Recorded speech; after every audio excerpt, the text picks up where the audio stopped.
Bonjour Magali, nous avons reçu sur plusieurs plateformes beaucoup de questions. Nous en avons fait une sélection et te les présentons aujourd'hui. Alors je vais commencer à te poser une première question. Vous parlez du végétarisme.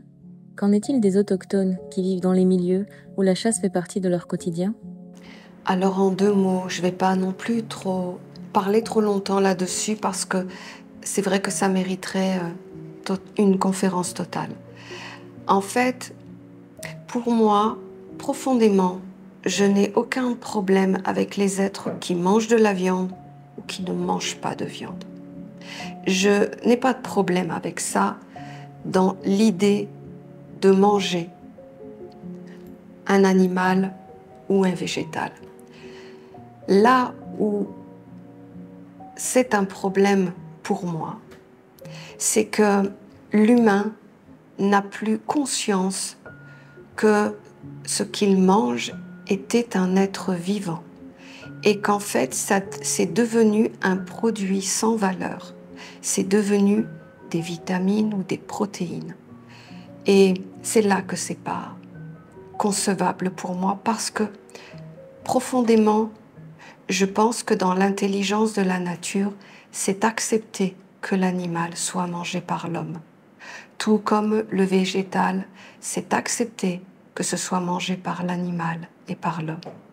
Là où est le problème, c'est comment les choses se sont faites et la dévalorisation de chaque règne. Donc, pour moi, les pays autochtones qui eux-mêmes allaient à la chasse, pays autochtones ou d'autres pays d'ailleurs, que ce soit pour le poisson, pareil dans les pays froids, qu'ils aillent à la chasse dans le respect de l'animal et comme qu'ils font une prière et qui demandent à l'esprit de l'animal de pouvoir être mangé, pour moi, je n'ai pas de problème avec ça. Le problème, c'est vraiment l'intention.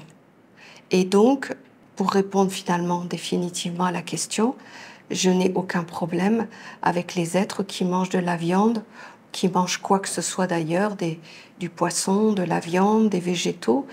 Et même, je dirais, tu vois, même un humain, un homme ou une femme qui va au supermarché acheter des légumes dans l'idée qu'ils doivent juste avoir leur quota de vitamines dans la journée, eh bien, je ne trouve pas ça correct.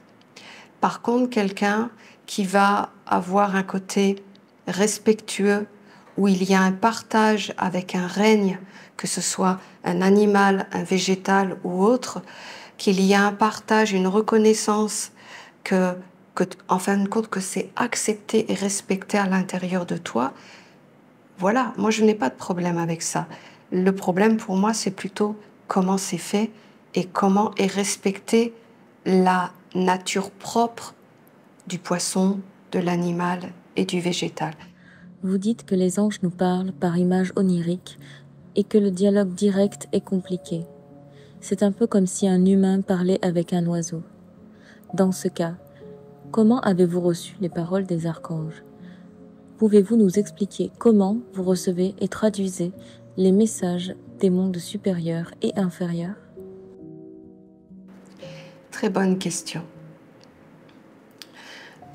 Tout d'abord, je ne dis pas que je parle avec les archanges ou avec les anges.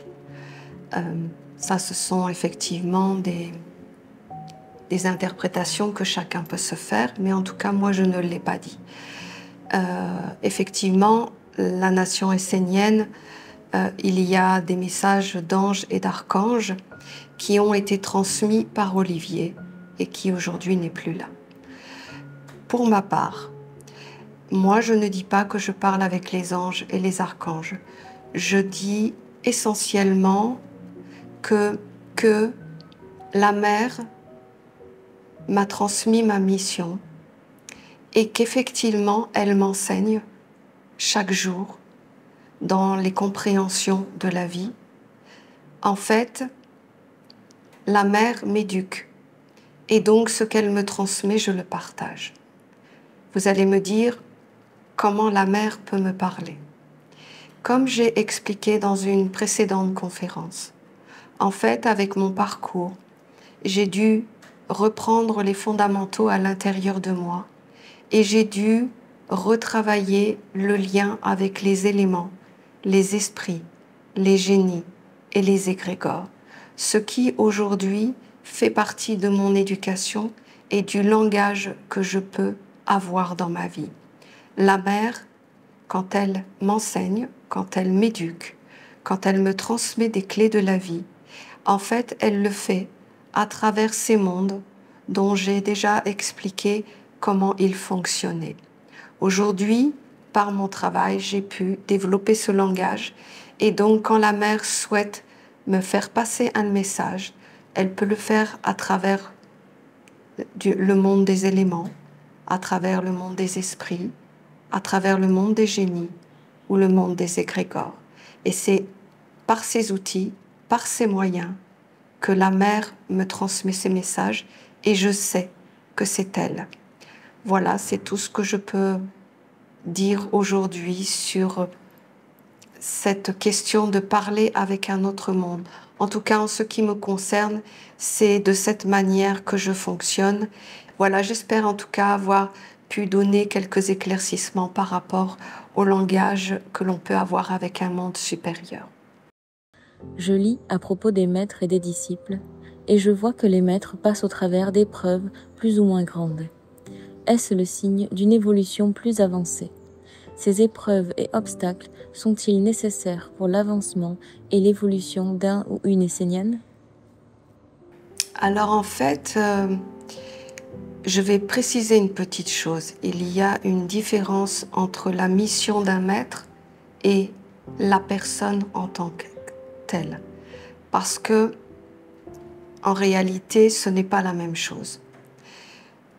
Quand tu es un maître, ça veut dire, en principe, dans le langage traditionnel, c'est que tu es dans la maîtrise et que tu as rééquilibré tout à l'intérieur de toi. Et que, dans ce cas-là, l'épreuve est dans la gestion. C'est-à-dire que si tu es dans la maîtrise et que tu es un maître, l'épreuve, tu sais la gérer. Maintenant, la partie humaine de l'homme ou de la femme qui est un maître, elle peut être une gestion complètement différente. Et je dirais qu'en réalité, l'épreuve est à l'image de ce que l'on peut porter et de ce que l'on doit régler dans sa vie. Je sais que ça a été dit et redit.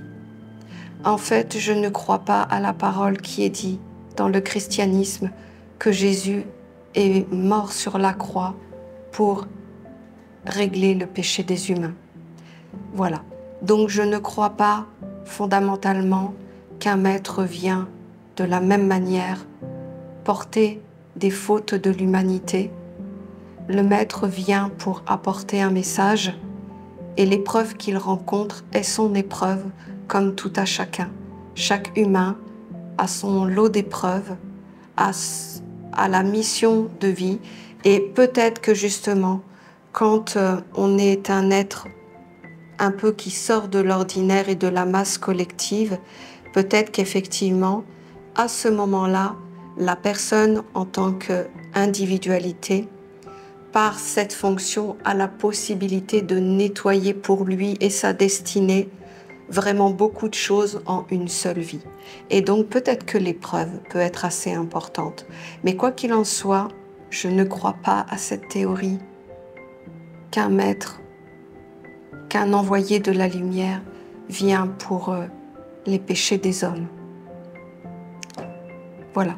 Donc en fait, je ne sais pas si j'ai répondu à cette question, mais l'épreuve ne veut pas dire, l'épreuve que tu vis ne veut pas dire que tu es un être qui est hautement évolué. Cela veut dire que tu fais juste un grand travail dans cette vie et que si tu sors victorieux et triomphant de l'épreuve, alors tu laisses une écriture dans la mémoire de l'humanité que l'épreuve n'est pas une fatalité, mais qu'il y a un chemin de transformation et d'élévation vers la lumière, parce que tout ce que l'homme vit sur la terre s'imprime dans la mémoire de l'humanité et celui qui se retrouve à vivre les épreuves équivalentes, eh bien, peuvent puiser dans la victoire de chaque être qui a réussi à triompher de l'épreuve.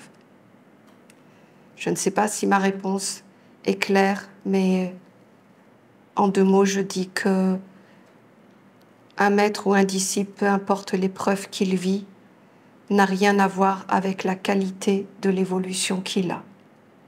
Pratiques-tu toujours les enseignements des archanges au quotidien et célèbres-tu toujours la ronde des archanges, car les enseignements de la mère nous ramènent à tant de simplicité que parfois je trouve que les cérémonies et rituels sont compliqués. Comment équilibrer et vivre avec ces 2 enseignements? Alors ce ne sont pas 2 enseignements différents, ce sont des enseignements complémentaires.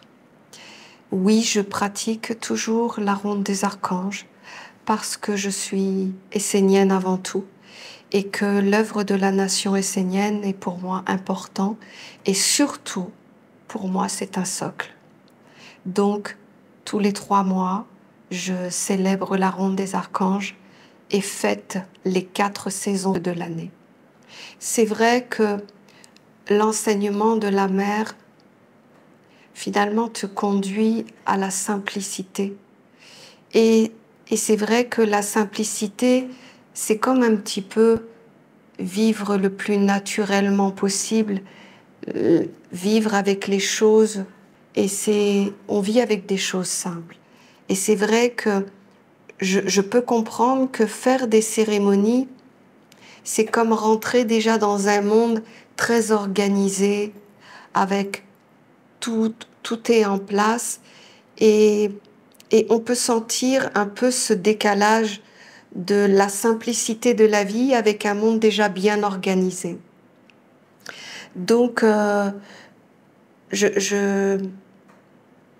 pour moi, il n'y a pas d'incompatibilité à vivre les rituels ou les cérémonies de la nation essénienne.